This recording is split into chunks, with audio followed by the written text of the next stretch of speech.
បាទជាបឋមសូមគោរពជំរាបសួរបងប្អូនទាំងគ្នាខ្ញុំបាទឈ្មោះរិនស្នាជា Product Manager របស់ Cason AMS នៃក្រុមហ៊ុន Sunfix Consulting Co Ltd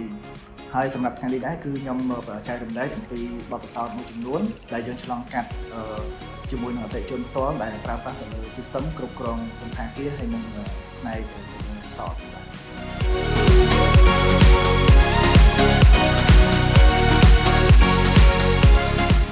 បច្ចុប្បន្នសម្រាប់សណ្ឋាគារជាច្រើនដែលកំពុងបាត់បង់ប្រាក់ចំណេញ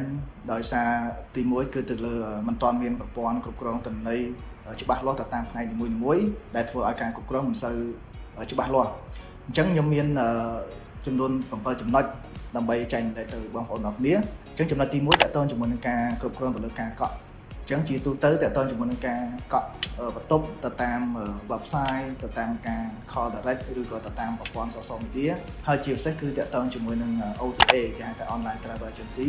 ដែលយើង connect ជាមួយនឹងផ្នែក Agoda ឬក៏ Expedia ឬក៏ booking.com ដែលជាផ្នែកមួយតើតើជាមួយនឹងការកក់ហើយនិងជាមួយនឹងការលក់យើងបានច្រើនបាទចំណុចទី2គឺតើតើជាមួយនឹងការគ្រប់គ្រងទៅលើបុគ្គលិកទៅតាមផ្នែកនីមួយៗគឺមិនទាន់បានច្បាស់លាស់បាទចំណុចទី3គឺតកតងជាមួយនឹងការគ្រប់គ្រងទៅលើ stock ចំណេញតកតងជាមួយនឹង purchasing ហើយនិងផ្នែកទៅលើ sale ផងយើងតែម្ដង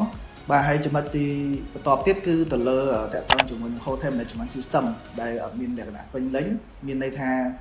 ទៅលើ PMS ទៅលើ channel manager ទៅលើផ្នែក accounting ទៅលើផ្នែក POS ផ្សេងៗគឺអត់ទាន់ពេញលេញលក្ខណៈជា platform system តែមួយ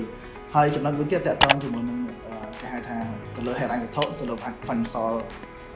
control ផងយើងគឺមានការខ្សោយគឺយើងអត់បានដឹងពីតកតងជាមួយនឹងចំណូលតកតងមួយចំណាយតកតងជាមួយនឹងការធ្វើការព្យាករណ៍តកតងមួយការលក់ហើយនឹងទិន្នន័យដើម្បីយើងយកមកវិភាគជាក់ស្ដែងហើយចំណុចមួយទៀតគឺទៅលើយុទ្ធសាស្ត្រតកតងជាមួយនឹងពង្រឹងទៅលើការលក់ហើយដូចជាតកតងជាមួយនឹង marketing យុទ្ធសាស្ត្រការធ្វើទីផ្សារផ្សេងៗដោយសារយើងអត់ទាន់បាន connect ជាមួយនឹងទីផ្សារអស់ហ្នឹងទៅធ្វើឲ្យតកតងជាមួយនឹងការលក់ផ្សេងៗបានដែរហើយចំណុចចុងក្រោយគឺបាទចំណុចទី7គឺតកតងជាមួយនឹងការវិភាគទិន្នន័យយើងយកទិន្នន័យយកមកវិភាគដើម្បីយើងដឹងថាតើតកតងជាមួយនឹងបន្ទប់របស់យើងតកតងជាមួយនឹងការកក់តាមថ្ងៃមានប្រមាណបាទហើយបន្តមកទៀតតកតងជាមួយនឹងព័ត៌មានអតិថិជនព័ត៌មានការ connect ជាមួយនឹង OTA បែបម៉េចអញ្ចឹងយើងអត់មាន data ច្បាស់លាស់ដើម្បីយើងយកមកវិភាគអញ្ចឹងយើងអត់ដឹងថាតើយើងត្រូវពង្រឹងទៅលើផ្នែកមួយៗតកតងជាមួយនឹងការផ្ដល់ទៅលើ report អញ្ចឹងបែបម៉េចបាទអញ្ចឹងដែលជាបញ្ហាដែលធ្វើឲ្យម្ចាស់អាជីវកម្មគាត់បាត់បង់ទៅនឹងប្រាក់ចំណេញច្រើនបាទ